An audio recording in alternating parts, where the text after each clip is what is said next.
কিন্তু শুক্রবার একদিন জুমার নামাজ পড়ে দৌড় দিয়ে বাবার কবরে যাওয়া, এটা একমাত্র প্রেম ছাড়া কিছু না। সন্তানগুলো কিনে বলবেন এ তো দাদার কবর, তো দাদুর কবর, হাত তুল হাত তুল। বাচ্চারা হাত তুলবে, দেখাই দিবেন এটা তো দাদুর কবর, এটা তো দাদার কবর।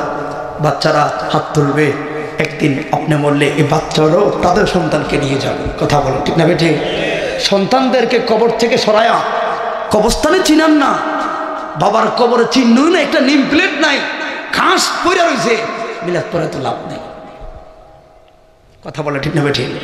আগে মূল জায়গা ঠিক করবেন, এবার একটু দোয়া করলে আলেম লাগতো না। আর আলেমের চাইতে সন্তান কবরের সামনে দাঁড়ালে আরো বেশি সওয়াব। আলেম তো ভাড়া করে আনলেন, কিন্তু নিজে আজকে যে ইশারা সওয়াব করলেন বাবার স্মরণে, বলেন কয়জন লোকে বাবার কবরটা জিয়ারত করে মাহফিলে আসছেন? খারাপ লাগছে আমার কথাটা? কয়জনে আসছেন? রাব্বি ভাই তাহলে এই মাহফিলে কি ফজিলত, কতটুকু ফায়দা? বক্তা দেরি করলো কেন? কত কথাই তো বললেন, এই সুযোগে একটু বাবার কবরটা জিয়ারত করা দরকার ছিল, গেলেন না তো? হা, তো এই কি লাভ? মা বাবা তোমার দৃষ্টির ভেতরে, দৃষ্টির বাহিরে, তোমার চোখের ভিতরে, তোমার চোখের সামনে, চোখের আড়ালে একমাত্র কেউ যদি তোমার প্রতি বিনা দ্বিধায়, বিনা স্বার্থে কেউ যদি তোমার জন্য কেঁদে থাকে, টেনশন করে থাকে, সেটা হলো মা, সেটা হলো বাবা। কথা বলা ঠিক না বেটে? অনেক ক্ষেত্রে দোস্তরা লাখ টাকা দিয়েও স্ত্রীর মন পায় না, 50 টাকার পান সুপারি নিয়ে গেলে আমার মা খুশি। কথা বলা ঠিক না বেটে? শীতে একটা চাদর গা দিতে বাবা পারছে না, বাবার একটা শীতের সুন্দর পোশাক নাই, তুমি দেশ দরদির স্লোগান দাও। কথা বলেন? তুমি নিজেকে জাহের করার চেষ্টা করো, তোমার ঘরে তোমার মা একটা সুন্দর শীতের পোশাক পাচ্ছে না। খোদার কসম, আমরা কোনো শব্দকে রাজনীতির মধ্যে জড়াইতে চাই না। রাজনীতির উপরেই মানুষের ধর্ম। কথা বলো ঠিক না বেঠে? এই রাজনীতিগুলা এই বেড়াখোলার বাহিরে রাখবেন, মুসলিম হিসাবে ভাই ভাই মিলে থাকবেন। কথা বলো ঠিক না বেঠে? যার রাজনীতি যে ইচ্ছা করেন, সবাই বলবেন অন্তত বেড়াখোলা, আমরা গ্রামে আছি, এখানে ভাই কোনো রাজনীতি আনো না, সমাজনীতি আনো, মিলেমিশে থাকতে চাই। কথা বলো ঠিক না বেঠে? তখন দেখবেন হিংসা আসবে না, ভাই ভাই মিলে থাকতে ভালো লাগবে। কথা বলো ঠিক না বেঠে? এই জন্য যুবক,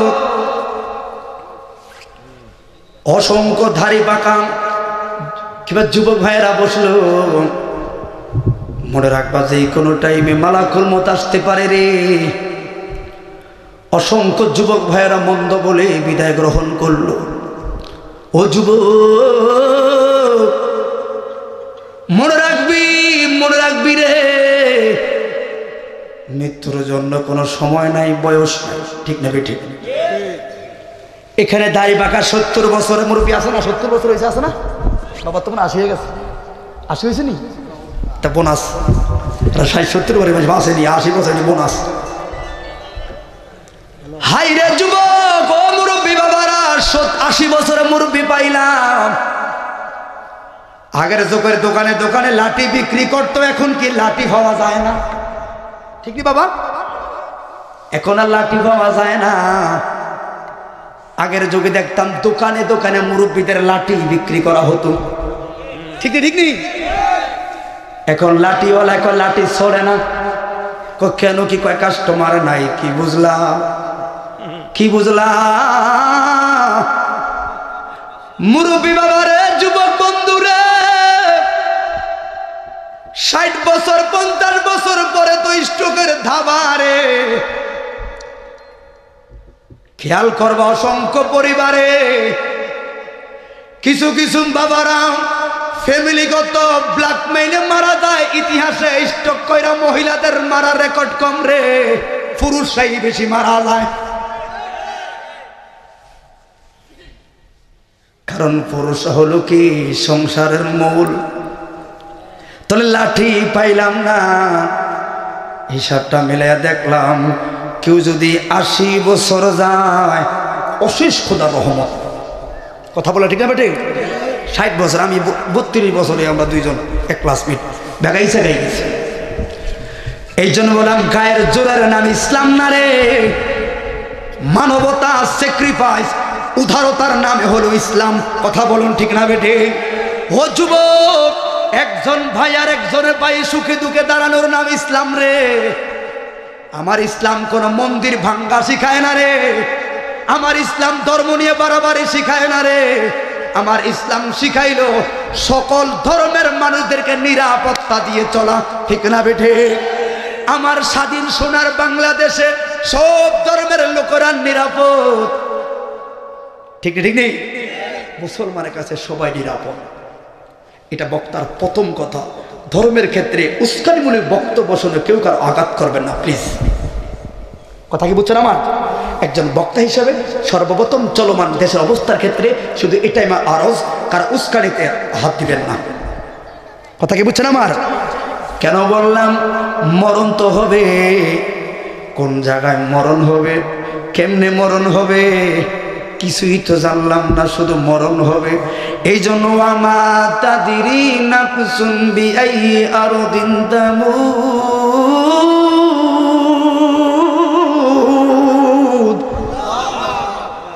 আমি তো জানি আমার মরণ হবে। কিরে এই মরণ কি বেড়া খোলায় এই এলাকায় মরণ হইব নি রে, না রাস্তায় মইরা যাই রে, না অ্যাক্সিডেন্টে মারা যাই রে, না পানির তলে হইরা মইরা যাই রে, না আগুনে ফুইরা মইরা যাই, না কেমনে মইরা যাই রে? চোখের সামনে কত অ্যাক্সিডেন্ট দেখলাম রে। গাড়িতে অ্যাক্সিডেন্ট হইল, শরীরটা দ্বিখণ্ডিত হয়ে গেছে। লোকটা ইশারা দিয়া কয় ভাই একটা গ্লাস পানি দিবেন নি? পুলিশরা এসে কইছে ধরা নিষেধ। এ মরণ তো আমারও হইতে পারে। কি বুঝলেন? শরীরটা কাইটা গেছে, তার নিঃশ্বাসটা চলে। পুলিশরা তারে বাটকে রাখছে, এটা মরে না কা অপেক্ষা করে রে। ওই লোকটাকে একটা গ্লাস পানি দেন, তার মানে এখনো তার দম আছে। পুলিশকে পানি দিলে মইরা যাইব। পাশের লোকগুলো তামাশা চায়, ফাটছে আমার কিরে পানি তো কদ্দুর চাইছে, দিতে দিল না।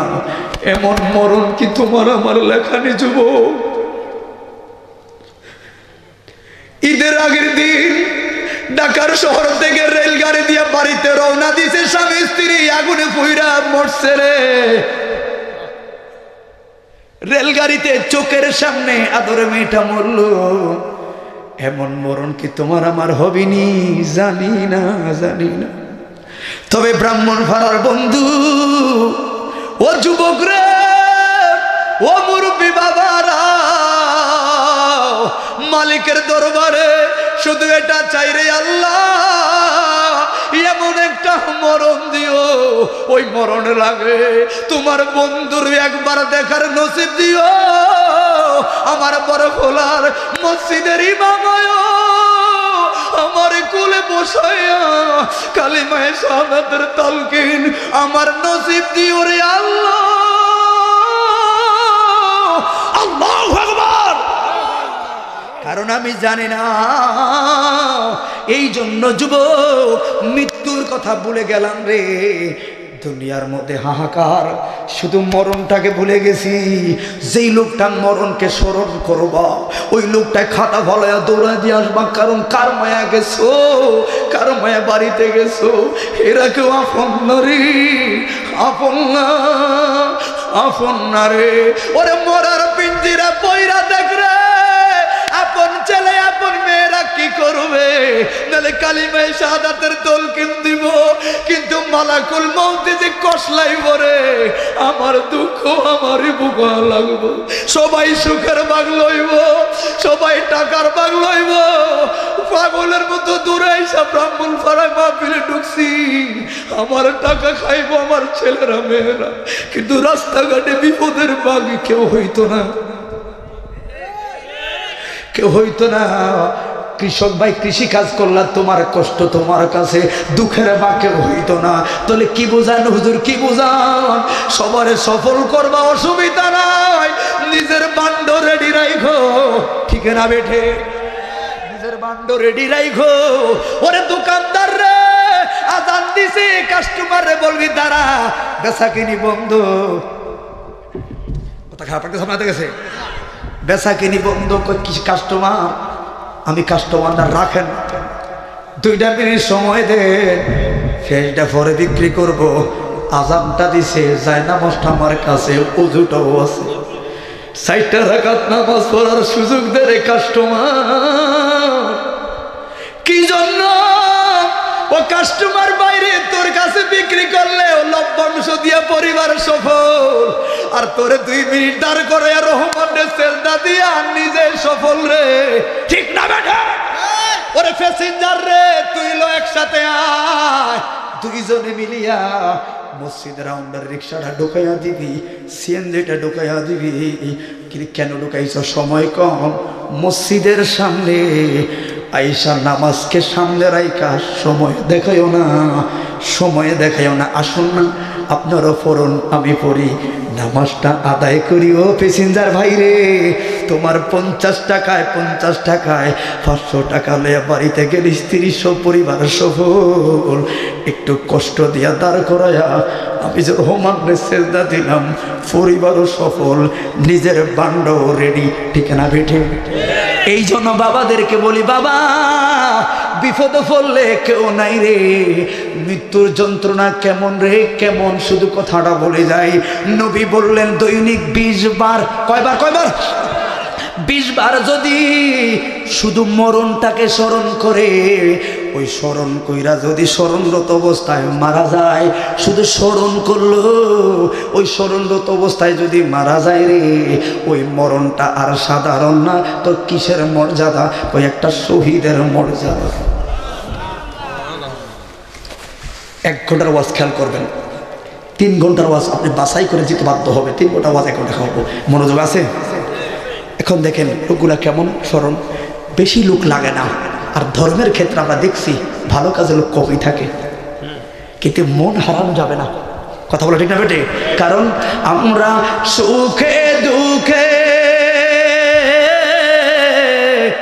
তোমার নাম জপিলে মনে বড় শান্তি পাই, আমরা আর কেহ নাই, আল্লাহ নবী বিনে এই জগতের বান্ধব আমরা আর কেহ নাই।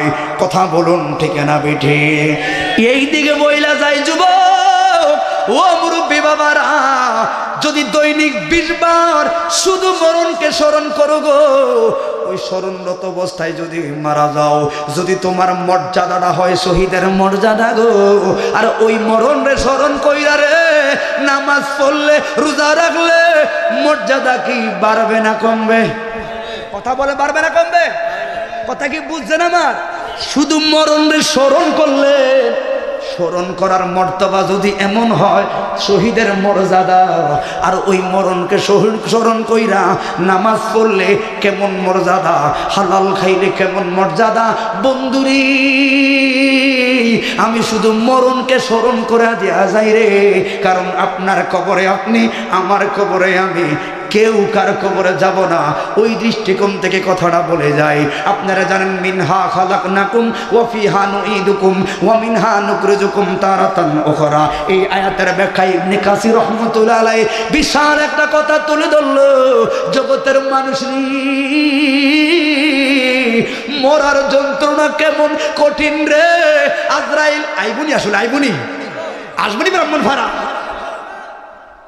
নাট্যকাল দেওয়ার ক্ষমতা আছে, আসেনি কারণ মরণের চিঠি যখন আসবে আমার, কালেমার তালকিন দিও বারে বার। হয়তো অনেক গজল হয়ে গেছে, তোদিকে আমি যাব না। এই আয়াতের ব্যাখ্যা ইবনে কাসির বিশাল একটা ছন্দ তুলে ধরল। মৃত্যুর যন্ত্রণা কি, ছোট্ট একটা উদাহরণ দিয়ে আমার কথায় আমি ফিরবো। আপনারা ঈসা নবীর নাম শুনছেন না? কথা ঈসা নবীর নাম শুনছেন? কার কার ঘুমাই হাত তোলেন। ঘুমাই, হ্যাঁ, কি খেলা খেলাইছো দয়াল রে। আর তাহিরে তিষ্ঠে যায় গেছে, কিসে চিন্তা রে। তো চলবো না সব ইনশাল্লাহ। একটা ওয়াজটা করি না গে, আইবার পর কুদারে এমনি সব কিছু আমরা তো শুরু করি না কিছু, ভদ্রতাটা চলুক না, এরপর যাও বড় খুব ভালো। তবে একটা জিনিস শুক্রিয়া আদা করে লাগছে, আমার লোকটা ভদ্র, এত ঝামেলার মাঝেও আমাকে মানসিকভাবে পেরেশানি পালায় না। উনি আমাকে খুব ভদ্রতার সহিত বলছে, আমি বুঝতে পারছি, কারণ যেই টাইম থেকে উনি যোগাযোগ করছে এই টাইমে আপনার আসার কথা ভুল হচ্ছে কোথাও। আল্লাহ আমাদের কবুল করে সকল বলুন আমিন। কেন বললাম ওই আয়াতের ব্যাখ্যায় ঈসা নবীর মুজিজার মধ্যে সর্বোত্তম মুজিজা হলো উনি মৃত মানুষকে জীবিত বানাতে পারত। ঠিক না? ঠিক নেই? ঈসা নবীর ক্ষমতা হলো গ, উনি মৃত মানুষকে জীবিত বানানোর ক্ষমতা দিলেন কে? জবান খুলে বলেন কে? খেয়াল আসেনি আপনাদের? হো বন্ধুরে, আল্লাহ যদি ক্ষমতা দেয় গো, তাহলে দুনিয়ার মানুষের হিংসা করে কোনো লাভ হবে? লাভ হবে না। ঈসা নবী যাই গো বাড়ির পাশ দিয়া রওনা দিল গো, দেখলো একজন বড় মহিলা। কথাটা শর্ট টাইম খেয়াল করবেন। ও মহিলা চোখের পানি পালায়া কাঁদলো, দেখলো রে একটা কবরস্থানের সামনে। বাবা কথাটা খেয়াল করবেন, আশা করি কথাটা ভালো লাগবে, খেয়াল করবেন। এই ঈসা নবী দেখলো ওই মহিলাটা একটা কবরের পাশ দিয়া দাঁড়ায়া, ওই কবরের সামনে দাঁড়ায়া কি যেন বলে, কি যেন হাত দিয়ে ইশারা করে, আবার এই খেলে এই আনন্দ করে গো, আবার কি যেন চোখের ফানি ফলয় কান্দে, আবার কারে যেন ডাকে, কেমন জানি একটা কাহিনী করলো কবরের সামনে দাঁড়াইয়া। ঈসা নবী বললেন না, আমার তো উম্মত দেখা লাগবে, কারণ নবীরা হলো আন্নাবিউ মাসুমুন, নিষ্পাপ কোমল হৃদয়ের অধিকারী, জন্ম থেকে আকলওয়ালা হলেন নবীরা। কথা বলুন ঠিক না বেঠি? বন্ধুরে আমার, ঈসা নবী বললেন মা, ও মা গো, এই জায়গায় কার লগে তুমি নাটক দেখাও? এখানে কবরই না দেখলাম, কার লগে তুমি এখানে কষ্ট করো? কথা বলো, শুধু মৃত্যুর যন্ত্রণা কি এই কথা বলে আমি ওই জায়গায় চলে যাব। কারণ এই পরিস্থিতিটা আমার আপনার সামনে আসবে, অন্তরে একটু ঢোকান, একটু খাইলে মসজিদে যাইতে ভালো লাগবে, বাপ মার সেবা করতে ভালো লাগবে। কবরে বয়ে যদি না থাকে গো, ওই ছেলেরাই তো মা বাবারে বৃদ্ধাশ্রমে রাখে, লাঠি লয়, ধমক দেয়, কারণ তার কাছে মরার যন্ত্রণা নাই, বড়ার ভয়ও নাই, এতে বাচ্চা থাকবো। কথা বলা ঠিক আছে? আমরা যাদের মরতে হবে, আমাদের মা বাবার শ্রদ্ধা লাগবে, নবীর মোহাব্বত লাগবে, 5 ওয়াক্ত নামাজ লাগবে। কথা বলুন ঠিক না বেঠে? আমাদের কবরের সম্বল অর্জন করে যাওয়া লাগবে। এই জন্য ভাই অনুরোধ করব, শর্ট টাইমে তোমরা বসে গেলে কথাটা বলতে ভালো হবে। এবার ঈসা নবী বললেন মা, ও মা গো, এই জায়গায় তো কাউকে দেখলাম না, সামনে দেখলাম একটা নতুন কবর হয়তো দেখা যায়। মা গো কার লগে কথা বলো, কথা বলো কার লগে? ওই মহিলা বললেন আল্লাহু আকবার, ও আল্লাহর পয়গম্বর গো, ওই ঈসা নবী, আল্লাহু আকবার, আপনার পাইলাম ভালো হইল। কিসের কারণে পাইলাম গো মা? দেখলাম তুমি কান্দো। নবী গো আপনার না সেই ক্ষমতা আছে? কই কিসের ক্ষমতা? আপনি না মরা মানুষ জীবিত বানান। ঈসা নবী কয় আমি না, আল্লাহ ক্ষমতা দিলে পারে। কথা বলুন ঠিক না বেঠে? ওই মহিলা বললেন নবী, ও পয়গম্বর, এই জায়গায় নাটক করার কারণ হলো একটা, মা গো মা, কবরের সামনে এমন ভাবে এগুলা করা তো ভালো নাই গো মা। মহিলা বললেন নবীজি, ও পয়গম্বর, আমার সম্বল বলতে স্বামীটা অনেক আগে মহিলা গেলেন, আজ থেকে 3 মাস আগে আমার ঘরে শুধু একটা মাত্র 13-14 বছর একটা মেয়ে ছিল।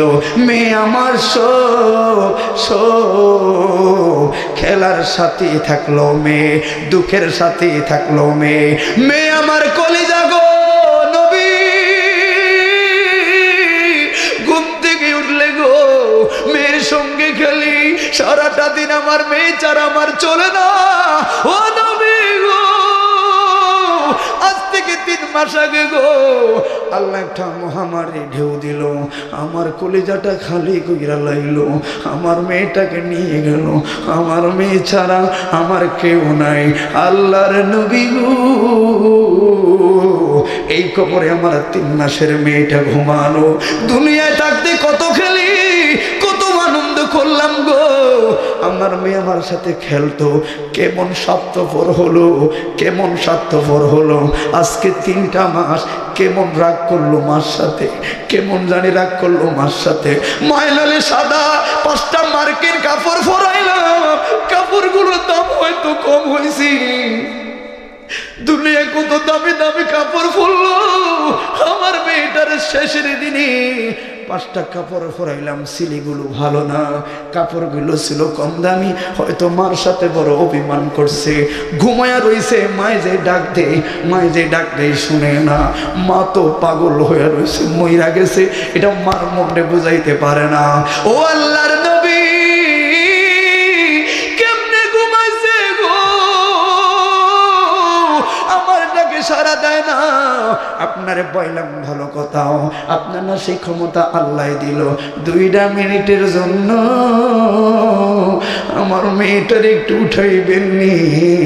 আমি মায় একটা নজর আমার মেয়েকে দেখব, একটা নজর আমার মেয়েকে দেখব।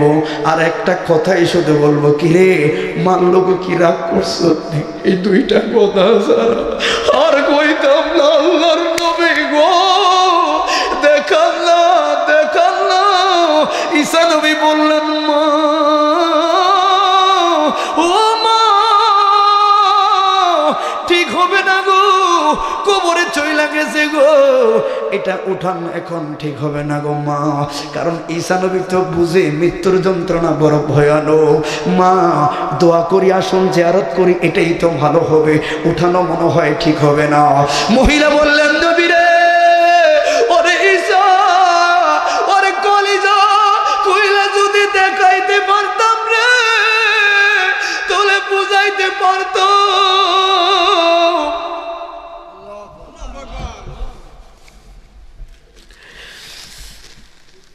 বুঝাইতে পারতাম কেমন লাগতেছে আমার মেয়ের কারণে। বিভিন্ন একটু পানি ছাড়া বলে সর। কবরের সামনে যায় বলেন কুম্বি ইজনিল্লাহ,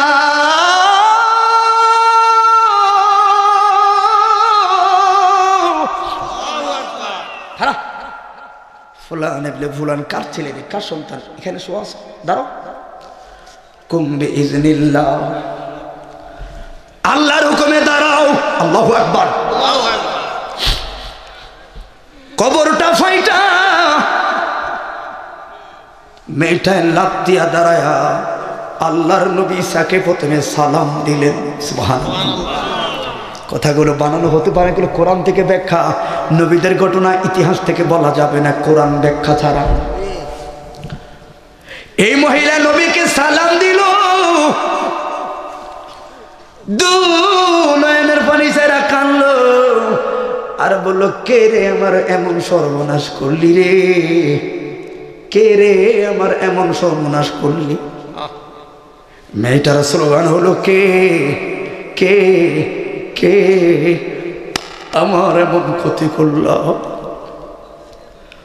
ওই মেয়ের মা বলেন, মা মাগো তাকাস না আমার দিকের মা। মেয়েটা বলেন, মা কাজটা কি তুমি করছো? বড় ক্ষতি হয়ে গেছে আমার মা। কিসের ক্ষতি রে মা? তুই মাত্র 12-13 বছরের মেয়ে রে, 3 মাস আগে তোর দাফন করলাম, তোর চুলগুলো কেশ কালো, তোমার চুলগুলো ছিল কালো। এখন যে দেখি মা তোমার চুলগুলো হয়ে গেল সাদা সাদা, এগুলো বুঝলাম না। মেয়েটাই আরো হাউমাউ করা শুরু করলো। আমি এই ব্যাখ্যাটা করলাম কেন, আমি প্রথমে একজন কওমি আলেম থেকে কথাটা শুনলাম, পরে যাচাই করা শুরু করলাম ঘটনা কি রে, ঘটনা কি। তখন হুবু ওই তাফসিরে ঢুকে দেখলাম, সর্বনাশ রে, কি উদাহরণ এই জায়গায় আইনা রাখছে। ওই মেয়ে বললেন, মা আইসো ঈসা নবীর পাইছো, কি জিয়ারত ইসালে সবাব করত ভালোই ছিল রে মা আমারে কেন উঠাইছু আবার আমারে কেন উঠাইছু কিরে গোস তোরে উঠাইলাম বাসাইলাম মা মাগো কেন আমার আবার উঠাইছো এ তুমি কান্দো কেন ও মা ওই 3 মাস আগে আজরাইল যে আমার বাড়ি আইছে গো আমার শরীরে এমন আঘাত দিছে রে মা ও মা আমি ছোট্ট মেয়ে মানে না এমন ভাবে রুহটা বের করার সময় রে ওই পাও থেকে টিপা টিপা পুরো শরীরটারে এমন কষ্ট দিছে রে মা এখন না আমি আমার পাইচা গেলাম হাই রে আবার আজরাইলের সামনে পড়া লাগবো ও মা মহিলা বলতেন চুলগুলো পাকলো কেন রে মা ও মা 3 মাস আগে আজরাইলে যে কষ্ট দিয়া রে রুহটারে আনতে আনতে আনতে আনতে বুকটার মধ্যে যখন রুহটা আসলো নিঃশ্বাসটা বড় হয়ে গেল মা জননী এমন জোরে একটা থাবা মাসের মা ওই থাবার সঙ্গে সঙ্গে হাড্ডির জয়েনগুলা সুইটা গেছে রগগুলো সুইটা গেছে গলার কণ্ঠের আওয়াজটা চলে গেছে ও মা 3 মাস আগের ব্যথা এখনো ভুলি নাই গো আজরাইল লোক সুবিধার না ছাড় দিবে না গো মা 1 ইঞ্চি সার আমাকে দিবে না আল্লাহ যতটুকু হুকুম করলো ততটুকু আমার শরীরে চাপাইব মা মা 3 মাস আগের কষ্টের কথা এখনো ভুলি নাই গো কেন আমারে বাঁচাইলা বাঁচলাম মানে আবার মরতে হবে গো আবার আমারে আজরাইলের সামনে পড়া লাগবো যখন ঈসা নবী রূহটা আনলো আনার সঙ্গে সঙ্গে গো আমি চিন্তায় পড়ে গেলাম হায় হায় আমার না আবার মরা লাগবো আমার না আবার এই কষ্ট দিব ওই কষ্টের কথা মনে পড়ে গো উঠতে উঠতে উঠতে চিন্তায় চিন্তায় কালা কালা চুলগুলো সাদা হয়ে কালা কালা চুলগুলো আজরাইল আবার আমারে ধরবো সাদা হয়ে গেছে মা কি করলা ঈসা নবী অনুরোধ আমারে আবার শোয়া দেন আমার আবার মাইরালান আবার বড় আমি কবরে চলে যাই তাহলে কি বুঝাইলাম বাবা ওই আজরাইল এই এলাকায় আইবো বেড়া খোলা আইব রে চুল পরিমাণ সার কাউকে দিব না ওই বুকে থাবা দেওয়ার আগে রে দিনের নবীর ইসলামকে গোলাম মালা বানাও মা বাবার সেবা করো 5 ওয়াক্ত নামাজ পড়ো হালাল পথে চলো দেখবারে আজরাইল তোমার সামনে আয়া বুকে থাবা মারবো কষ্ট ঠিকই লাগবো কিন্তু আমার নূরের নবী ডান কাতে আয়া কইব করে ফজলে রাব্বি রে তাকা তাকা রে আমার দিকে ওই চেহারাটা ঘাইমা যাইব ওই দিন কইব সৌরভ রে তাকা তাকায় আমার দিকে ওই আজরাইলে কষ্ট ঠিকই দিব রে ওই দিন নূরের নবী কইব পাগলা দুনিয়া আমারে বললে না আজকে বড় গোলায় মৃত্যু যন্ত্রণায় ভুগলি কেমনে বইলাম রে টাকা রে নবীর দিকে তাকায়া মুস্কি মুস্কি হাসবা আজরাইলে কষ্ট ঠিকই দিব নবীর চেহারার দিকে তাকায়া তাকায়া আল্লাহর প্রেমে মশগুল হইবা নবীর প্রেমের সাগরে ডুবে দিয়া কবরে সইলা যাইবা টের ভাইতা না হত্তুরা বলুন ইয়া রাসূলুল্লাহ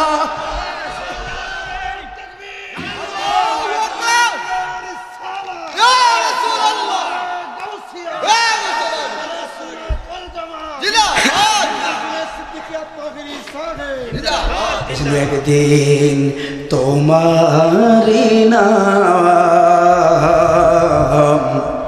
এই বড় খোলার মসজিদে হবে এলান। ঠিক না বেঠে? কার কার এলানটা হবে না বলেন তো? হবে তো সবাই? যারা দাঁড়িয়েছেন মনে হবে না কেন? কষ্ট হচ্ছে আপনাদের? আপনারা কি বুঝছেন 1.5 ঘন্টা ওয়াজ কিন্তু 1/2 ঘন্টা করছি? কত দিকে ঘুরাইতাম কথাটা, হ্যাঁ? কোনো ঘুরানোর প্ল্যান করছি?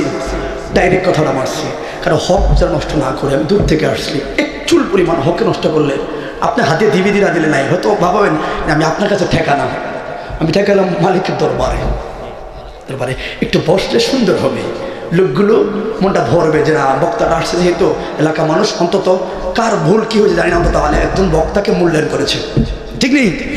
কিন্তু ক্রিমনি মিন ও ক্রিমকা, আপনাদের সম্মান আমাদের হৃদয়টা ভরে যায়।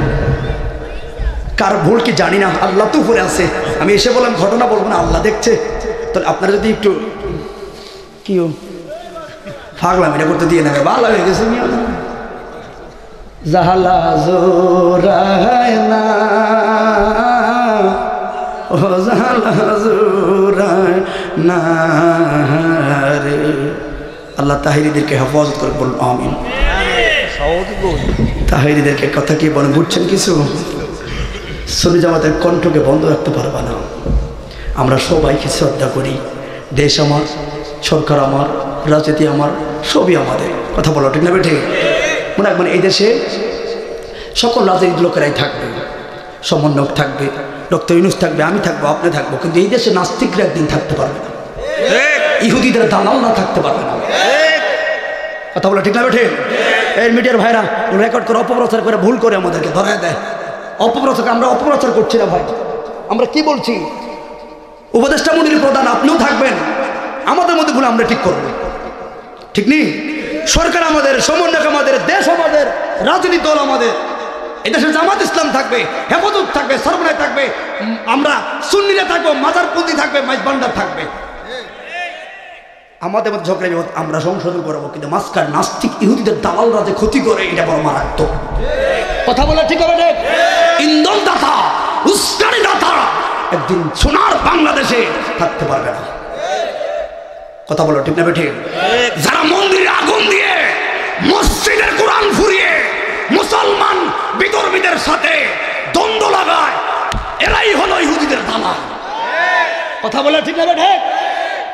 সরকার মহোদয় বুঝতে পেরেছে যে আসলে চক্রান্ত কারা করছে, আমরা কিন্তু দোষী নয়। হিন্দু ভাই কারা দোষী নয়, কারা কাম না। এই দেশে সবচাইতে বিধর্মী হিন্দু ভাইরা আমাদের কাছে বড় নিরাপদ। কথা বলে ঠিক আছে? কথাগুলো কেন বলছে শিক্ষিত ভাইরা বুঝতে পারবে যে আলহামদা বক্তাদের এখন প্রয়োজন। ঐক্য হোক, বিশৃঙ্খলা যায় না ভাই। ঠিক নেই? দেশের আইনের প্রতি শ্রদ্ধাশীল হোক, দেশকে ভালোবাসো, দেশের সম্পদকে হেফাজত করো। আল্লাহ কবুল করো। সকলে বলুন আমিন। আবার বলুন আমিন।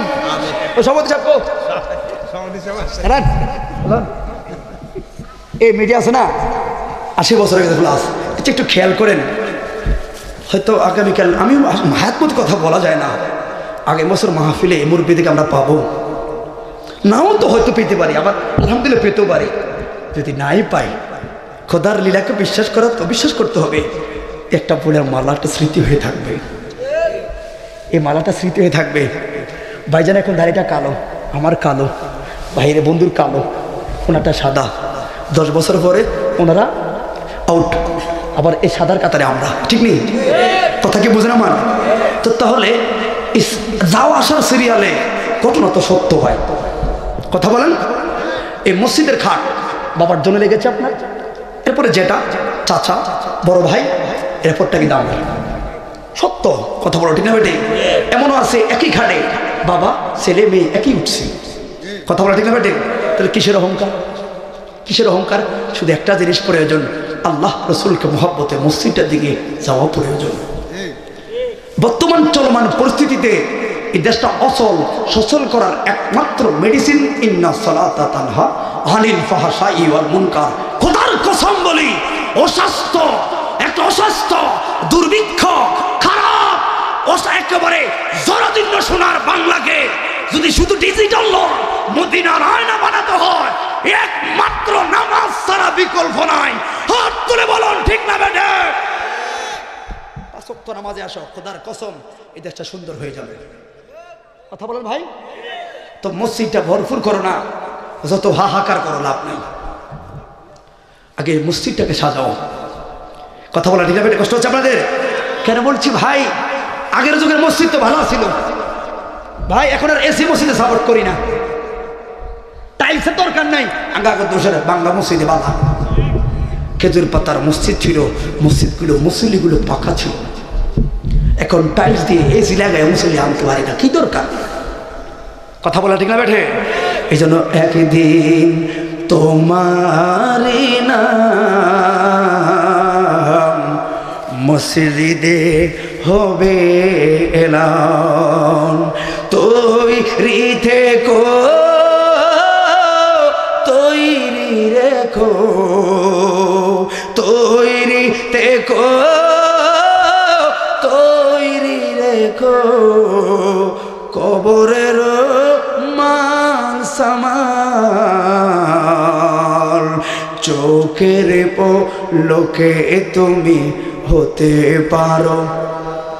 যারা লাশ হবেন না, খিজির মতো পাইছেন আপনারা কইয়েন না, আমি মরণ লাগবো বাবা। কথা বলো ঠিক না বেঠে? চোখের পলকে তুমি, গজলটা করার উদ্দেশ্য ব্যক্তিত্ব নয়, আপনাকে স্মরণ করে দিচ্ছি বারবার, এই মরণটা আপনার সামনে। এই ভাই, এই এখন আজরাইল আসলো বলে এই মুহূর্তেই তো আসতে পারে, তাবারকটা নেওয়ার আগেও তো মরতে পারে, মোজারটার আগেও তো মরতে পারে। কথা বলা ঠিক নেই? করেন একটু স্মরণটা, দিনটা তো গেল খারাপ খারাপ। যুবক আয়ুন একটু, কারণ সব ইল্লাল্লাহ, আল্লাহর দিকে ফিরলে যে কি শান্তি, খেয়াল করো না। চোখের পলকে তুমি চিরতরে বন্ধ হবে, বলাবার চোখের পলকে চিরতরে বন্ধ হবে তোমার, হবে তোমারই নাম, হবে তোমারই নাম মসজিদের মাইকে, বাড়িওয়ালা নাই রে বাড়ি নাই রে দুনিয়াতে গো, বাড়িওয়ালা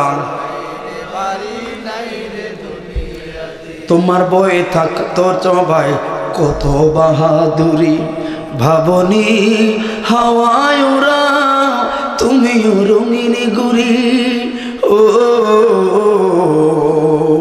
তোমার বয়ে থাকতো সবাই কত বাহাদুরি, ভাবনি হাওয়ায় ওরা তুমিও রঙিনী গুরি, সুতোয় টান দিলে মালিক,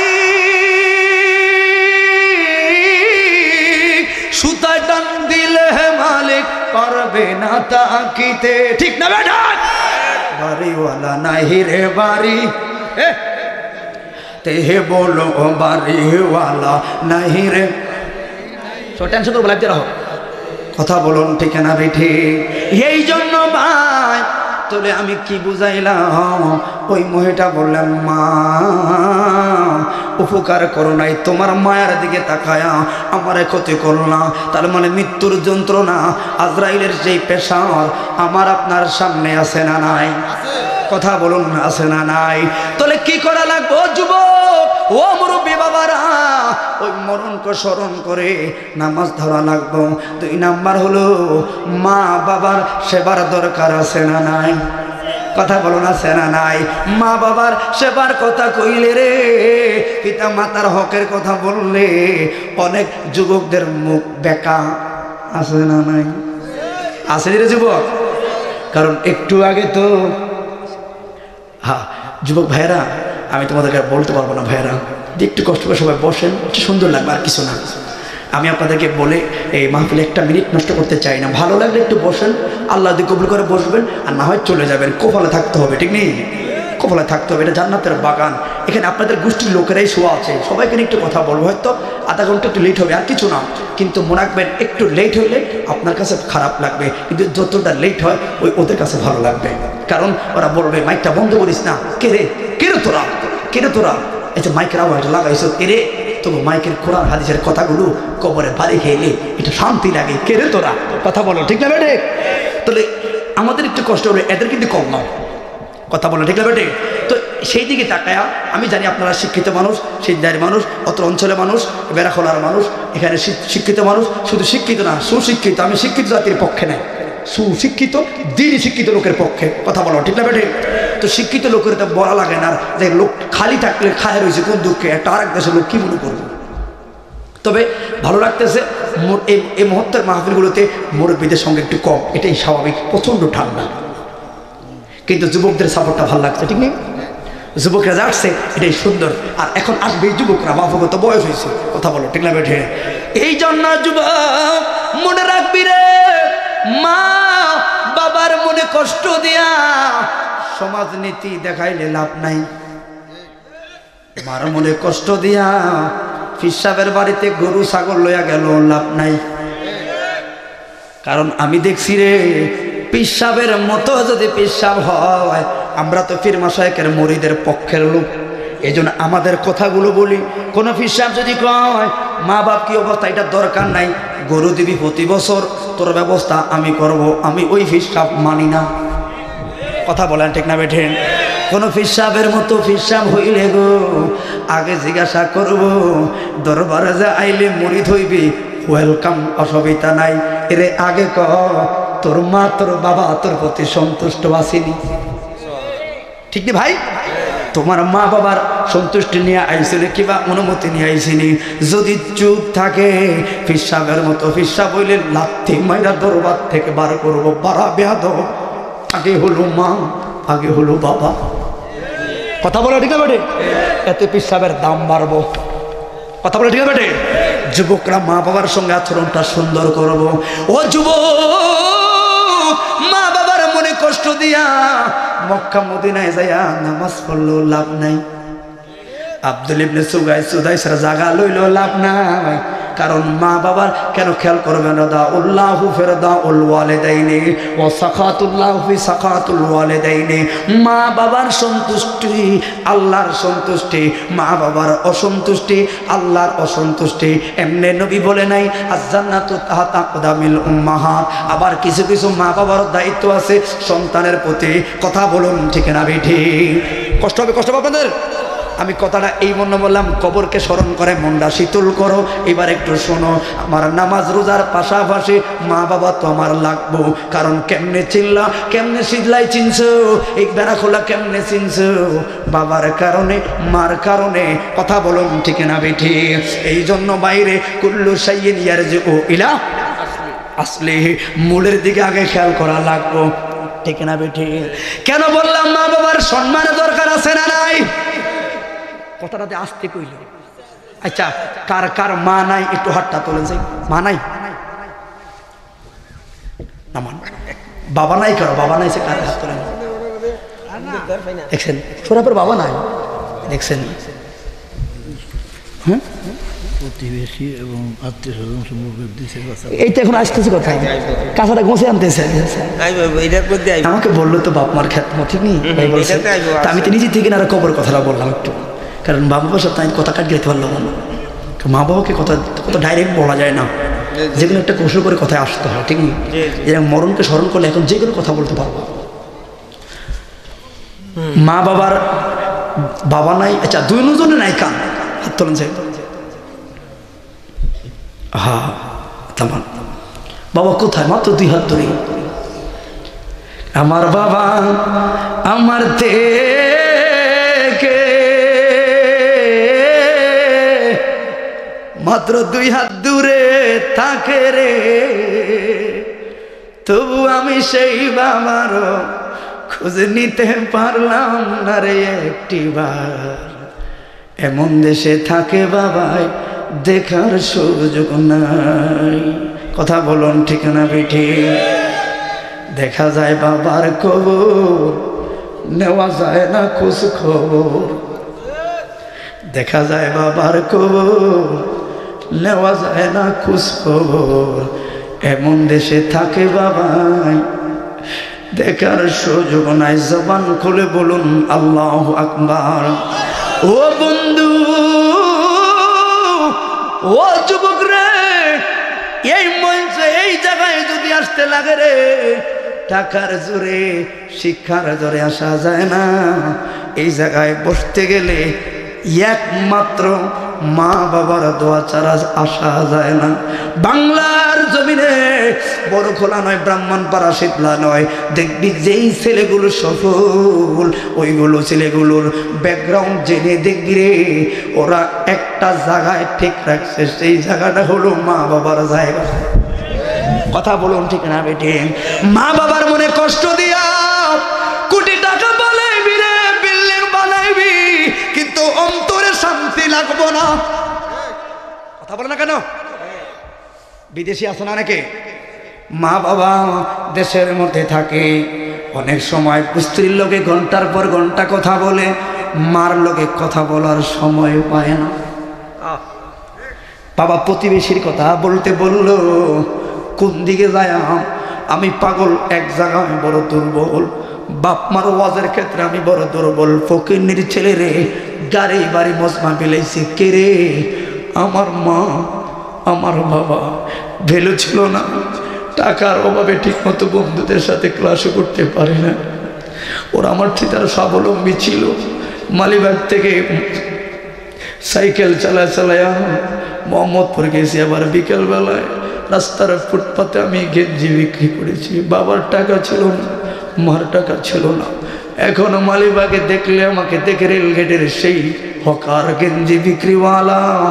আজকে এই পর্যায়ে আসলাম কেন রে? গরিবের জন্য বলি, গরিবের ছেলেরা আলেম হয় বেশি, কারণ গরিবের ছেলেরা মা বাবার টাকা নষ্ট করে না। ওভাবে দিন কাটাইছি বন্ধু। ও যুবক রে, এক চুল পরিমাণ মা বাবার টাকা নষ্ট করি নাই, কষ্ট করে এই পর্যন্ত আসলাম। তো কেন বললাম যুবক, মার সঙ্গে বেয়াদবি করবি না। অসংখ্য প্রবাসী ভাইরা বিদেশ থেকে চ্যাটিং করে, অন্য মেয়েদেরকে বিয়ে করে, কিন্তু মায় জানে না, বাবায় জানে না। হুজুর কথাগুলো বলছেননি না, ঘটনার ক্ষেত্রে এই সমাজে এইগুলো হয়। যুবক প্রত্যক্ষভাবে পরোক্ষভাবে কেউ যদি তোমার কল্যাণ করে থাকে সেটা মা, কেউ যদি করে থাকে সেটা বাবা। মা বাবার খেদমত নিয়ে আপনার হৃদয়ে সুন্নি মিডিয়াতে একটা ওয়াজ হয়তো শুনেছেন, মুসা নবীর ঘটনা দিয়ে কথাটা বললাম। একটু উদাহরণের জন্য কথাটা বলে যাই, অসুবিধা হইব? আমার কথা হলো, আপনার দৃষ্টির সামনে কিংবা দৃষ্টির আড়ালে কেউ যদি আপনার প্রতি কল্যাণ করে থাকে, ভালো চেয়ে থাকে, নিঃস্বার্থভাবে আপনার দিকে টেনে থাকে, সেটাই হলো মা, সেটাই হলো বাবা। এই জন্য আল্লাহ বললেন, ইয়া আইয়ুহাল্লাযীনা আমানু, ও ইমানদার, ইমানদার যারা হইবে তোমরাই শুধু শোনো। কি শুনবো? ওয়াবিল ওয়ালিদাইনি ইহসানান, মা বাবার প্রতি ইহসান করো। কেমনে ইহসান করবো গো, কেমনে ইহসান করবো? আল্লাহ করা আমি নিজেই বলে দিলাম, রব্বির হামহুমা কামা এই আয়াতটা মনে হইলে কি তোর মার লাগা মায়া লাগে না যুবক? এই আয়াতের অর্থ শুনলে তোর বাবার লাগা মায়া লাগে না? আল্লাহ নিজে কইল, মা বাবার প্রতি মায়া করে, দয়া কর। যেমন ভাবে তোর ছোট কালে তোর মা বাবা তোর প্রতি মায়া করলো, আল্লাহু আকবার, এই মায়া আগে বুঝতাম না রে, বুঝতাম না। 5 বছর পরে আমার সন্তান দিল আল্লাহ, আমার দ্বিতীয় সন্তান আজকে জন্মদিন গুলো আমি দুনিয়ার মানুষের মতো নর্তকীর নাচতে বলা বানাই না, আলেমদের আইনা খতমে কাউসিয়া শরীফ আইনা দোয়ার ব্যবস্থা করলাম আমার সন্তানগুলোকে যেন আল্লাহ বাঁচায়। দুনিয়ার মানুষদেরকে দেখাইয়া দিলাম আলেমরা কি করে সন্তানদের আগমন হলে আপনারা কেমনে কি করবেন, অপসংস্কৃতির মধ্যে যাবেন না। আমি এখন দেখি রে, এত ভালো বংশের মেয়ে বিয়ে করলাম, কিন্তু বাচ্চাগুলো লালন পালন করার ক্ষেত্রে বংশ নাই রে। পাগলের মতো বাচ্চাগুলো পিছে দৌড়ায়, খানা খায় না, বেলা যা বেহায়ার মতো বাড়ি লয় কেড়ে ঘুরতো। আমার মায়েরে বুইলা গেছো, বড় হয়ে গেছে, বুইলা গেছো, মারে ধমক দাও, বাবারে ধমক দাও, তুমি লুঙ্গি পরো না, কে তোমার বাজার থেকে লুঙ্গি নাই না ফিরে দিছে? বাবা স্কুলে কে আমার ভর্তি করাইছে, বিদেশে যাওয়ার লাই প্রথম পাসপোর্টটা কে কইরা দিছে? মায়েরে, আরে তোর লাস্টে 5,000 টাকা দিছে, যা ব্রাহ্মণ পরে এক বন্ধু বান্ধবের লোকে ঘুর। একদিন পরে তো তোর ফ্লাইট, তুই তো ঘুরলি, তোর মা বাপ কি ঘুমাইছি নে, ঘুমাইছি নে, কত দিয়ে কত জায়গায় জায়গায় দৌড়ে তোর 20,000 টাকা বিল করলো, বিমানে উঠলে বইলা গেলি। ভুলে গেলি। এই জন্য যুবক মনে রাখবি, মনে রাখবি, ওরে অনেক জায়গায় লাখ টাকা দিলে মন পাইতি না রে। শীতকালে যদি মা কেমন লাগে, আর মা বাপরে একটু মা বাপকে ডাকলেই তো খুশি। কথা বলে ঠিক বেটে? পৌষ মাস সামনে, এটা অগ্রহণ মাস, কত কম্বল কিনলি, কত সুন্দর পোশাক কিনলি, কই ফেলে আইলি মার। যেই ভাই তোরে শীতের সাগরে বাইসা ধরে হামজা করে বুকে রাখছে, খাতার পর খাতা পরিবর্তন কইরা আর জায়গা পায় না, তোরে টান দিয়া বুকে উড়াইয়া পৌষ মাসে শীতে ভিজে তোরে গরম রাখছে। ওই মা বেড়া খোলার কবরস্থানে কবর গুলাতে ময়লা বইরা রয়েছে, তোর ঘরে কম্বল। খবর নিলি না, বাবার কবরের সামনে গেলি না, খবর নিলি না। স্ত্রী বললো কম্বল লাগবো, শীত বেশি, আরেকটা লাগবো, আরেকটা আনলাম। বাচ্চার পোশাক এটা লাগবো, সেটা লাগবো, আনত। কিন্তু একবার মনে পড়ছি, এই রে, এই রে, এই রে, আমার যে মা শুয়ে রয়েছে, বাবা শুয়ে রয়েছে, একটা হুজুর একটু জিয়ারত করতে মনে চাইল না। কার কাছে কইরা মা বাবার জায়গায় কোনদিন চুল পরিমাণ ছাইর না, সফল হইবি যেই জায়গায় যায় কবি মা, ও মা গো, বের হয়ে যায় দোয়া করে দেখবি রে। আসার আগ পর্যন্ত অপেক্ষায় কেড়ে মারে, দোয়া করলে কেড়ে মা। এই জন্য ভাই ওয়াকাদা রাব্বুকা আল্লা তা'বুদু ইল্লা ইয়াহু ওয়া বিল ওয়ালিদাইনি ইহসানান, এই আয়াতের ব্যাখ্যা থেকে আল্লাহর নবী মূসা, নবীরা হলো আন-নবী মাসুমুন, নবীরা হলো। কষ্ট হচ্ছে আপনাদের? একটা কথা সামনে বলবো বাবা, শুধু আমার কথা থেকে একটু শিখে নেবেন যে আসলে মা বাপ ছাড়া তো কোনো গতি নাই। আল্লাহ নবীর প্রতি ঈমান আইনা 5 ওয়াক্ত নামাজ পড়া, এরপর জায়গাটা মা বাপরে দিও কোনো জায়গায় ঠেকবা না। ঠিক না বেঠে?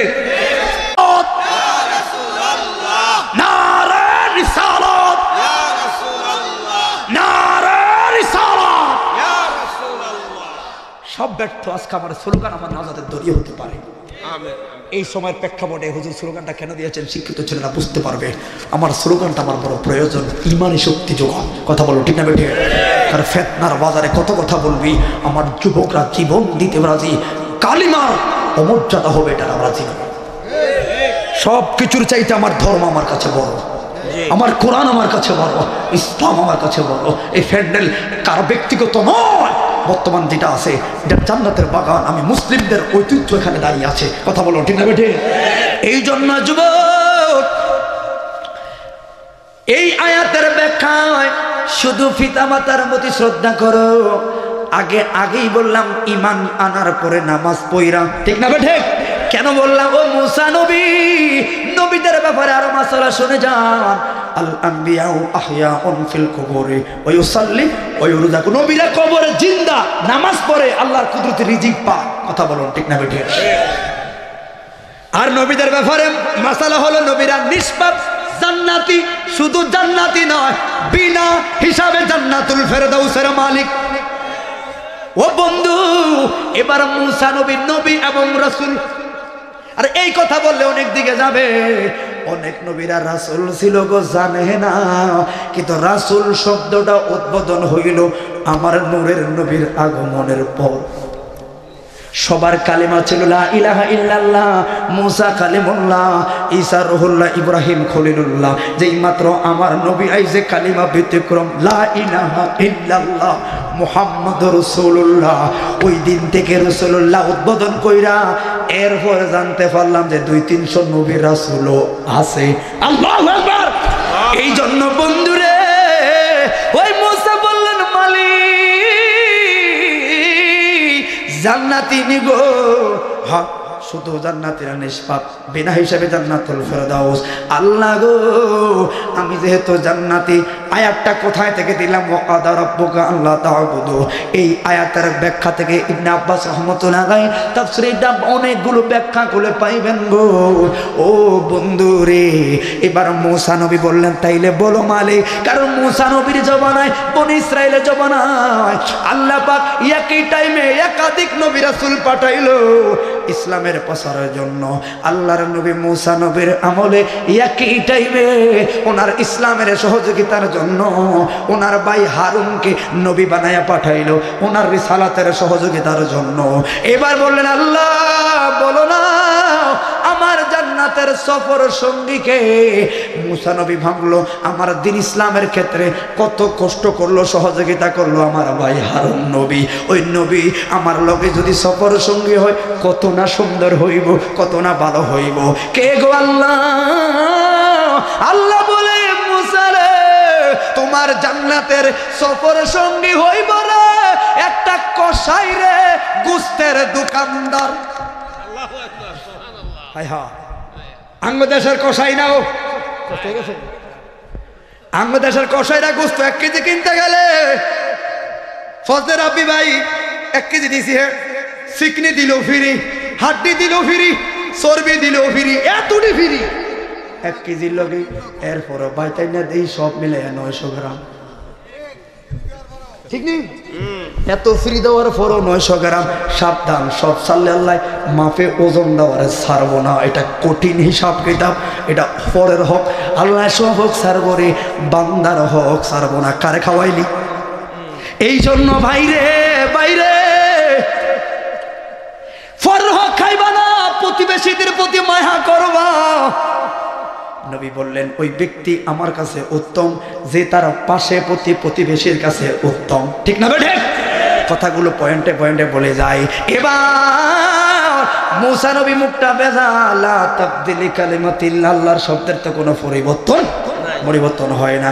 আচ্ছা যাক, একটা কষাই নি হ, কারণ আল্লাহ হলো ইন্নাহু আলিমুন বিজাতিস সুদূর। মূসা নবী কি মনের মধ্যে কুরকুর করতেছে আল্লাহ তো জানে। মূসা নবী বলে আল্লাহ গো, কসাইনি কয় হ্যাঁ, কিন্তু মূসা নবীর অন্তরে ছিল হারুন ভাইটা তো নবী, একজন নবী হওয়ার পরেও আমার পাশে নাই রে, জান্নাতি কিন্তু আমার সফর সঙ্গী না। কে রে কসাই, কে রে কসাই, কি এমন কর্ম তার, কি এমন করলো সে জীবনে যে একজন পয়গাম্বর লোকে জান্নাত একটু জানার দরকার আছে না নাই? কথাটা কার বানানো নয় রে, কোরআন থেকে ব্যাখ্যা।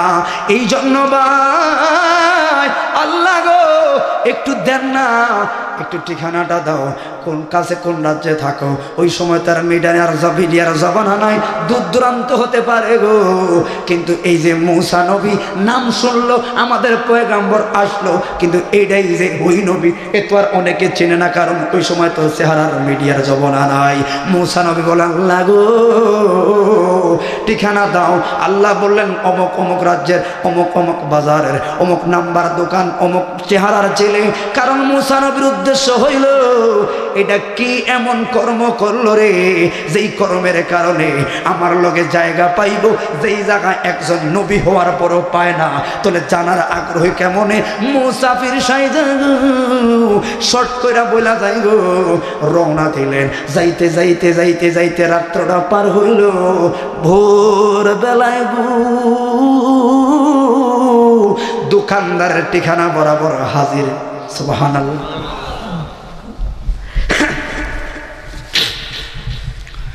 এবার যায়া শব্দ করে না,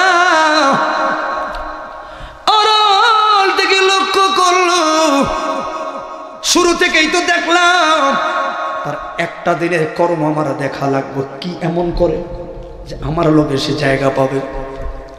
তাহলে দূর থেকে দৃষ্টি দেওয়া শুরু রে, দেখলো ছেলেটা গরু আনলো, গরুটা জবাই করলো, খালাইলো, সবকিছু ঠিকঠাক। দেখলো ওই গরুর দামি কলিজার থেকে আধা কেজি পরিমাণ কলিজা সরাইলো। খেয়াল করবেন দামি গোস্ত থেকে আধা কেজি সরাইলো, মোট 1 কেজি গোস্ত আলাদা একটা ব্যাগের মধ্যে রাখলো, বাকি গোস্তগুলো দোকানে ওঠাইয়া বিক্রি শুরু করলো। এই গোস্তটা ব্যাগে বইরা কেশের কাছে ফালাইয়া রাখছে, বেচা শুরু। মুসা নবী বলে এবার তার মাপ দেখা দরকার, মাপ দেখ ঠিক আছে নি রে, মাপ তো ঠিক, তার দামটা ন্যায্য রে, দামটাও ঠিক, কিন্তু এই কারণে তো সব মুমিন হবে, ইমানদারে না হবে। কিন্তু আমার পর্যায়ে তো আইতে আরো ক্লাস লাগবো। 5 ওয়াক্ত নামাজ পড়লে ওলি আল্লাহ হয় না, এটা তো সিলেবাস। 5 ওয়াক্ত নামাজ পড়ার পর জিকির আজকার তাসবিহ তাহলিল তাহাজ্জুদ পড়তে পড়তে হয় ওলি আল্লাহ, আর 5 ওয়াক্ত নামাজ হয় ইমানদার মুমিন। কথা বলা ঠিক না বেটে? এটা আপনার সিলেবাস পড়াই লাগবে। আর বাড়তি করে করে ওলি আল্লাহ হয় কিরে, এটা তো হলো সিলেবাস। নবীর আমল করে, মাফি ঠিক, দামে ঠিক, এই কারণে সে মুমিন ইমানদার। কিন্তু আমার লোকে ক্লাস পাইতে গেলে তো আমার লোকে সফর সঙ্গী হলে আরো গুণ লাগবো। সুবহানাল্লাহ।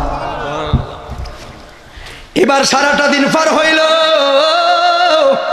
তাহলে দিন শেষ, আছে শুধু রাত, ঠিক না বেঠে? আছে শুধু রাত। আস্তে করে যুবকটার কাছে যায়, কয় আল্লাহর বান্দা আমি মুসাফির রে। কারণ নবীরা তো মিথ্যা বলবে না, কৌশল অবলম্বন করবে, হিকমত অবলম্বন করবে। বারে আমার অনেক দূরে, কথা তো সত্য, যাইতে অনেক ঝামেলা আছে রে।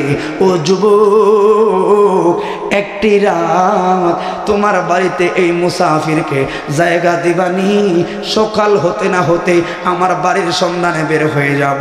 যুবক বলে আলহামদুলিল্লাহ হুজুর, আমার কুফল ভালো গো, আমার কুফল ভালো, আপনার মতো এত বড় একজন সুন্দর আলেম আমার ঘরে মুসাফির মেহমান হইবি, আমার নসিব ভালো। একটু সুযোগ আমারে দেন, কেন আমি দোকানটা গোছালই টাকা পয়সাগুলো হেফাজত করে আপনাকে নিয়ে রওনা দিয়ে দিব। আলহামদুলিল্লাহ, আমি খুশি হুজুর, আমি খুশি, আমার বড় মেহমান। যেই কথা সেই কাজ। দোকানটা গোছাইলো, টাকা পয়সা লইল, সাথে ওই যে 1 কেজি গোস্ত মনে আসেনি, এটার লোক লইয়া রওনা দিলেন। এবার যাইতে যাইতে বাড়ির কেমনে ফুসলো, যত সামনে যাব ততই কথাটা আকর্ষণ লাগবে। মনোযোগটা নষ্ট করবেন না বাবা, কারণ আমি বললাম আগের মতো ঘুরে এগারে কথা বলবো না, ডাইরেক্ট শুধু কথাটা বলে, এই জন্য শুধু মনোযোগটা রাখবেন। এবার ও যুবক খেয়াল করবেন, সেনকিট করতে পারে, কথা বলা তো সোজা না রে। ওই বন্ধু 1:30 বাজে মাইকে দিয়ে আল্লাহু আকবারের ধ্বনি বের হওয়া সোজা না রে। তুমি বাক মারতে পারো বড়, আল্লাহ চাইলে এই মুহূর্তে তোমার কণ্ঠটা বন্ধ করে দিতে পারতো, কিন্তু মালিক এই জায়গায় তোমার প্রতি রহম করলো। কোন কোন জায়গাগুলোতে বেয়াদবি করো, হিসাবকে মিলাও, হিসাবকে মিলাও। কিছু কিছু জায়গা আছে বড় ভালোবাসার জায়গা, এই জায়গাগুলো বড় ভালোবাসার জায়গা। একটা সময় পকেটে টাকা থাকবো, বান্ডেল লইয়া বইবি, আর কালেকশন লাগতো না, টাকাই লইয়া বইবি। হয়তো এই ধর্মীয় মাহফিলগুলো সাজানোর সুযোগ পাইতি না। কারে মশকারি করস, কিসের কথা বলস, যা কিছু হয় আল্লাহর পক্ষ থেকে। আল্লাহর পক্ষ থেকে যে সিদ্ধান্ত হয়, হয়তো আমার কপালে রাখছে, আপনাদের কপালে রাখছে পারে। তকদিরকে মানো না, এরা হলো মুনাফিক। কথা বলুন ঠিক না বেটি? ও বন্ধুরে, বন্ধুরে, এবার ঘরের মধ্যে গেলেন, ছেলেটা বললেন হুজুর একটু আরাম করেন, খেয়াল করবেন। হুজুরকে বসাইয়া ছেলে ভিতরে গেল, কই গেল, কই গেল, ভিতরে গেল। আধা ঘন্টা হলো, খবর নাই। মুসা নবীকে কি তারে বুঝলাম না, প্রায় 1 ঘন্টা হয়ে গেল, এই ছেলের খবর নাই। শর্ট করে মুসা নবী বলে আল্লাহ, কেমন একটা ব্যাগ কইলা ছেলে, আমার লগে জান্নাত, এতে এখনো আকলে হয় না যে একজন মেহমানের প্রতি আমি একজন মুসাফির বললাম, মুসাফির বলার পরে আমার প্রতি সদয় হইল না। সারাদিন না খেয়ে রইলাম, কই আমার দিকে তাকাইল না। যেই লোকটা শরীয়তের মাসালায় মেহমানদারি করা নবীর সুন্নত, সকল নবীদের আমলে মেহমানদারি প্রতি কদর করা নবীদের আমলে ছিল সুন্নত, ঠিক না বেঠি? মানুষের প্রতি দয়া করা, প্রতিবেশীর প্রতি মায়া করা আমার নবীর আমল নয়। প্রত্যেকটা নবীর আমলে এই সিস্টেমগুলো ছিল। বন্ধুরে বন্ধুরে, এবার 2 ঘন্টা যেই মাত্র হইল রে, মুসা নবী বলেন আল্লাহ এই ছেলের খবর নাই, এর চাইতে আমার ভাই তো ভালো ছিল। আল্লাহ কবিতা না কইলেছি কথা না। আল্লাহ বলেন মুসা ইন্নাল্লাহা মা'আস সাবিরিন, ধৈর্যশীলদের সঙ্গে আল্লাহ আছে না নাই? স্তব্ধ। ওই নবীর ভাষায় বোঝালেন ধৈর্য ধরো। আমরা আমাদের নবীর ভাষায় আয়াতটা তেলাওয়াত করলাম, ওনারা হয়তো ওনাদের চন্দে বুঝাইলেন ধৈর্য ধরো। তাহলে মুসা নবী তো রাগী। 3 ঘন্টা শেষ। কয় ঘন্টা? আস্তে করে কিছু রুটি আর গোস্ত লেয়ার সামনে হাজির। খান খান, শেষ করি বাবা, বেয়াদবি নিয়ে না, শেষ করি। এবার মুসা নবী বলল, লোকটা বলে হুজুর খান না গো। খাইবনি তো বেড়া, এই যত কথা বলুক আপনারা একটু আমার দিকে খেয়াল করেন, আমার দিকে খেয়াল করবেন মেহরবানি করে। যত কথা বলবে ততই মাওলার প্রেম বাড়ে রে। যত কথা বলবে, যত যার লাগুক না কেন, আমি শুধু আল্লাহ এবং নবীর দিকে তাকায় কথা বলি। তোমার খারাপ লাগতেও পারে, এখনো তোমার মতো সময়ও হয় নাই যুবক। এই জায়গায় কথা বলার সোজা জিনিস নাই। কষ্ট দিও না। তুমি কি কষ্ট দিবা আর কি কষ্ট নিব, অন্তরে কোন জায়গাটা খুলবি সব জ্বালায়া সারখার করে রাখছে। কি জ্বালাইবি? ছোট কাল থেকে রাতে সজাগ থাকতে থাকতে এটা জ্বালায় তোর কিছু নেই। তোরা কি জ্বালাইবি? আর তোরা জ্বালাইবি জইলা জইলা জইলা বক্তা হয় রে। সুন্নি বক্তা এমনি হয় না, জইলা জইলা হয়। তোরা কি জ্বালাইবি? এই জন্য যুবক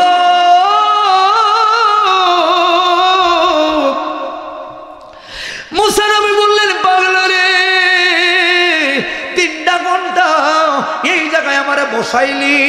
মুসা নবীর উদ্দেশ্য কি জানবো?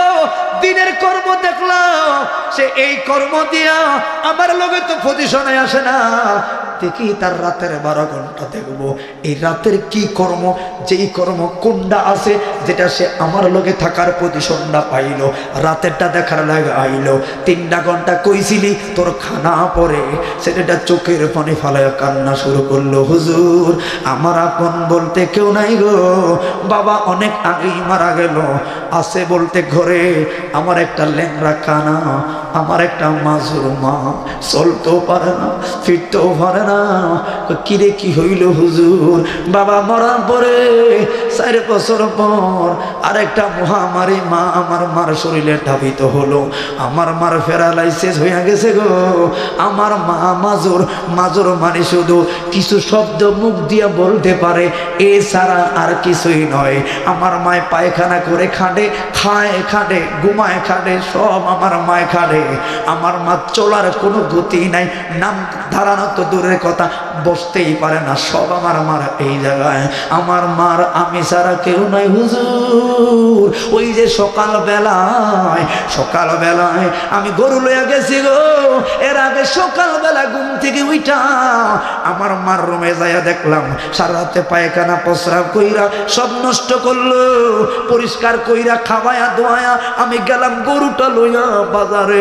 হুজুর সারাটা দিন বাজার কইরা গো, যেই মাত্র আপনার ওই জায়গায় বসয় আমার মার রুমের দিকে গেছি গো, আমার মা আমার দিকে তাকায়া একটা মুস্কি হাসি দিছে। ওরে ছোট বাচ্চারা যদি পায়খানা প্রস্রাব করে রে, এটা যদি বাপ মা পরিষ্কার কইরা দেয় দেখবেন আর কাঁদবে না, বাচ্চাটা ঘুমায়া যায়। ও হুজুর আমার মা আমার বুঝাইছে, পুত্রে পায়খানা প্রস্রাব কইরা খারাপ লাগে রে, একটু সহযোগিতা করুন না। আমার মার আমি সারা কেউ নাই হুজুর, টাকা পয়সা ব্যাগগুলো সব রাইখা দৌড়াইয়া রান্না করে গেছি গো।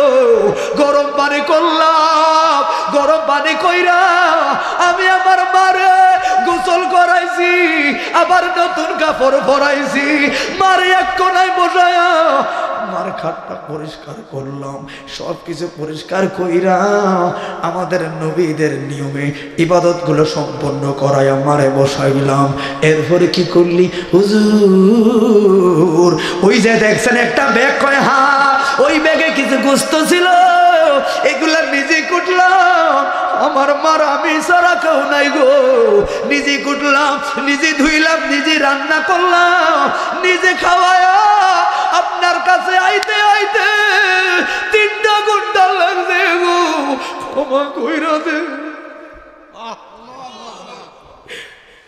মুসা নবীর রাগ মুখটা কান্নায় বলি, কিরে কয়, কিরে কয়। এভাবে একদিন নয় 8টা বছর, 24টা ঘন্টার মধ্যে 6টা ঘন্টা, সকালবেলায় 3 ঘন্টা, সন্ধ্যাবেলা 3 ঘন্টা আমার মারে দে হুজুর। আমার এত বিরক্তিও লাগে না, কারণ লাগলে বা কি করবো, আমার মার আমি ছাড়া কেউ নাই। এই জন্য ভাই শেষ দিকে চলে আসলাম বাইরে। মুসা নবী বলে, ও পাগলা, আপনি কান্দেন কেন? এত কথা তোরে বললেন না, শুধু একটা উত্তর আমারে দে, এই উত্তরটাই সারা বছর ওয়াজ। কি কি কি হুজুর কি বলবেন গো? মুসা নবী বলে, ও যুবক, 3টা ঘন্টা পর তোর মার মুখের মধ্যে যখন রুটি দাস, কয় হ্যাঁ, এরে এই জায়গায় বল তোর মায়ের রুটি খায়া কিছু বলেনি রে, কোনো শব্দ করেনি হুজুর। একবার নয়, 2বার নয়, ওই 8 বছর আগে গো প্রথম যেই শব্দটা আমার মায়ে করলো, আজকে একই শব্দটা 8 বছর আমার মায়ে শুধু এই কথাটা কয়, অন্য কথা কয় না। মুসা নবী বলেন, পাগলা রে, দেরি করিস না, কথাটা কি, কথাটা কি হয় রে? মুসা নবী বলে, পাগলা বল, এই যে রাগে মুখ হয়ে গেল ঠান্ডা। এবার বলে, হুজুর, আমার মার মুখে যখন রুটি দেই গো, আমার মায় প্রথম লুকমাটা খায়া এরপর উপরের দিকে তাকায়, আর তাড়াতাড়ি উপরের দিকে তাকায়া কয়, আল্লাহ, আমার সন্তানরা জবানার পয়গাম্বরের সঙ্গে জান্নাতে বানায়। আমার ছেলে আমার দিকে তাকায় রে মালিক, আমার পুত্রে জবানার মুসার লগে জান্নাতি বলয়। মুসা নবী গো, পাগলা,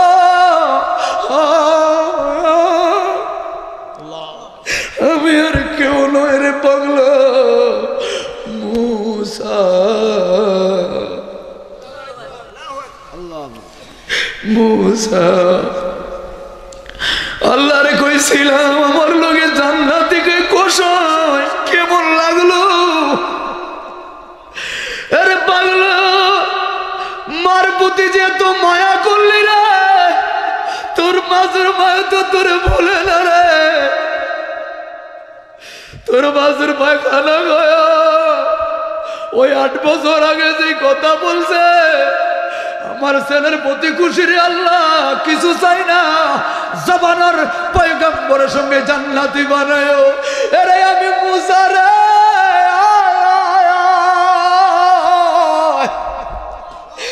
আল্লাহরে বুঝতে পারি নাই কেন, ওরে তোর মায় যে দোয়া করলো রে, আল্লাহ যে খুশি হইয়া 8 বছর আগে তোর মার দোয়া কবুল কইরা আল্লাইছে রে।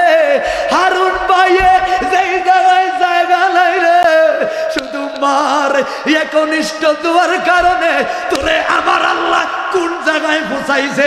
সেই মা বাবার সেবা করা দরকার আছে না নয়? না বুঝলে তরমুজ কথা কি বললাম, পয়গম্বর হওয়ার পরেও জায়গা নাই, শুধু মা একটা দোয়া মালিক মাজুর কথা কইতে পারে নাই।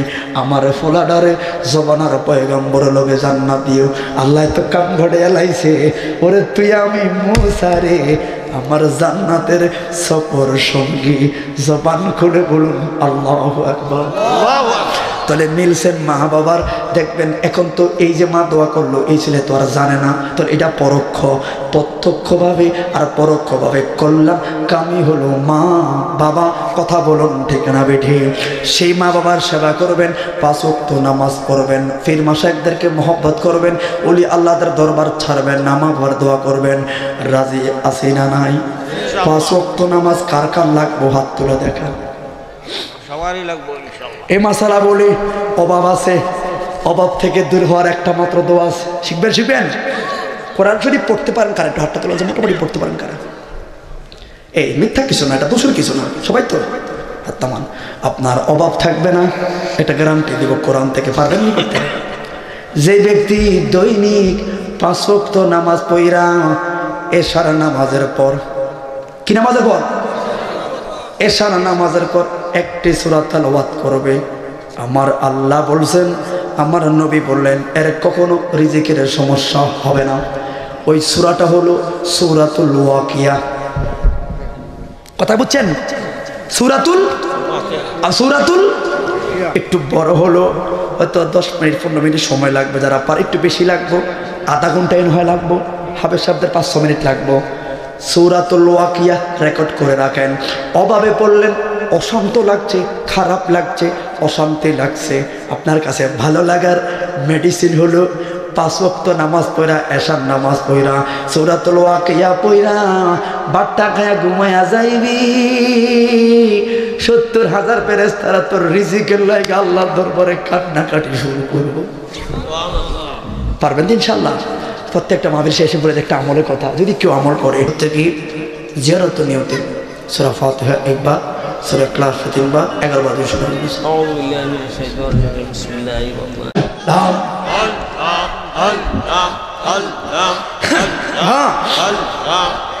আল্লাহ নাম লইতে শরম নাই রে, ঠান্ডা নাই।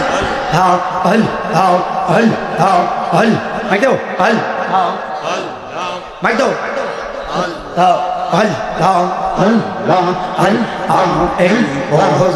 তোর বানালো বাসা রাখিলে কোন দোরে, আরে প্রেমের জাহালে জইলা ময়রা বাসলাম দু নয়নে গো, মুর্শিদ প্রেমে এই যে দৌড় মারহাবা। সাদা আল্লাহ আল্লাহ আল্লাহ আল্লাহ আল্লাহ আল্লাহ রাই তৈলে ডোরা মারহাবা। আল্লাহ আল্লাহ আল্লাহ আল্লাহ রাই তৈলে ডোরা আওয়াজ রাখবো হাইলে ঢোর বই সবে বইলা যাওয়া মারহাবা।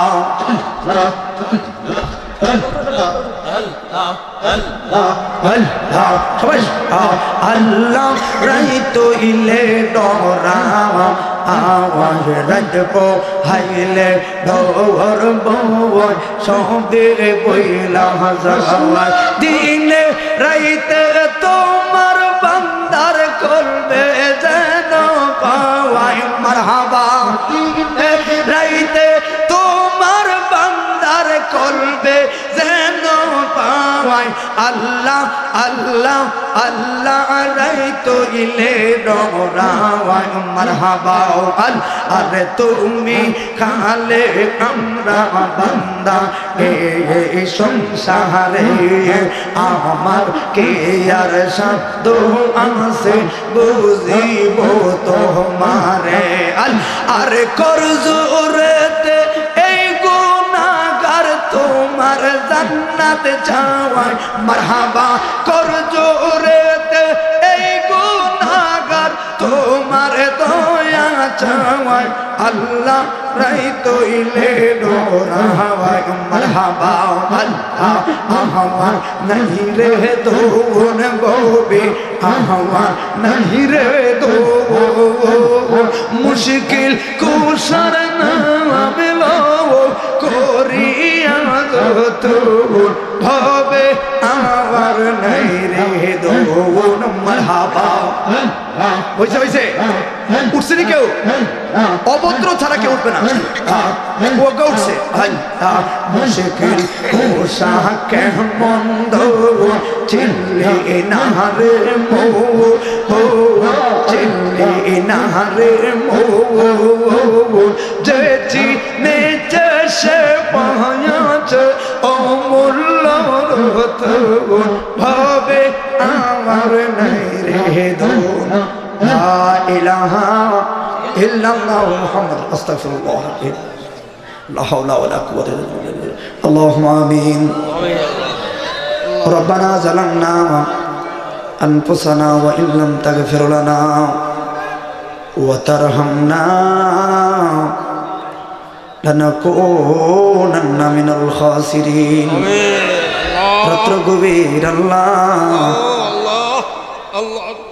ও মাবুদ মাওলা ওই যে কয়েকজন ভাই মুনাজাত ছাড়া চলে যায় কত গজব এরে যাবার কত তো তোমার আমার মৃত্যু হতে পারে আল্লাহ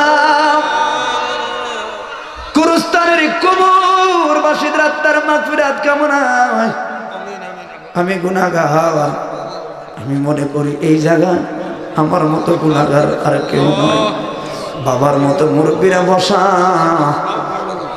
দাড়ি পাকা মুরব্বীরা বসা কত যুবক ভাইদেরকে কষ্ট দিলাম আল্লাহ আজকের আজিমসান মাহফিল আপনার আলিশান দরবারে কবুল করে নাও আল্লাহ বড় আশা করে হাত তুললাম কারো মা নাই কারো বাবা নাই আল্লাহ ফজল আব্দি ভাই ওনার বাবা বলেছে হুজুর মাও নাই বাবাও নাই দাদা নাই দাদি নাই অনেক কিন্তু অনেক কিছু নাই আল্লাহ যুবক ভাইরা আসছে সবাই মিলে দোয়া করি মালিক আমি মুসাফির মানুষ নবী বলেছে 3 ব্যক্তির দোয়া আল্লাহ ফিরায় না এর মধ্যে আমি একজন মুসাফির আল্লাহ দোয়া করি আল্লাহ আমাদের সকলের মনের নেক মাকসাদগুলো পূরণ করে দেন আল্লাহ যাদের মা বাবা নাই মা বাবার কবরগুলোকে জান্নাতের বাগান বানা দাও আল্লাহ আজকের যে আজিমসান মাহফিল করেছে প্রত্যেকের মনের নেক মাকসাদ পূরণ করে দাও যারা টাকা পয়সা শ্রম বুদ্ধি দিয়েছেন আল্লাহ ওলি আল্লাহদের সহবতে মাওলানা শাহ ছবি আব্দুল গনি হাদি রহমতুল্লাহ আলাইহি সিস্তিয়া ভান্ডার তরিকা যে ভক্তবৃন্দুরা আজিমসান মাহফিল সাজিয়েছেন ভুল ত্রুটি ক্ষমা করে দেন হাদিয়া সোনারা মদিনায় পৌঁছাইয়া দেন আল্লাহ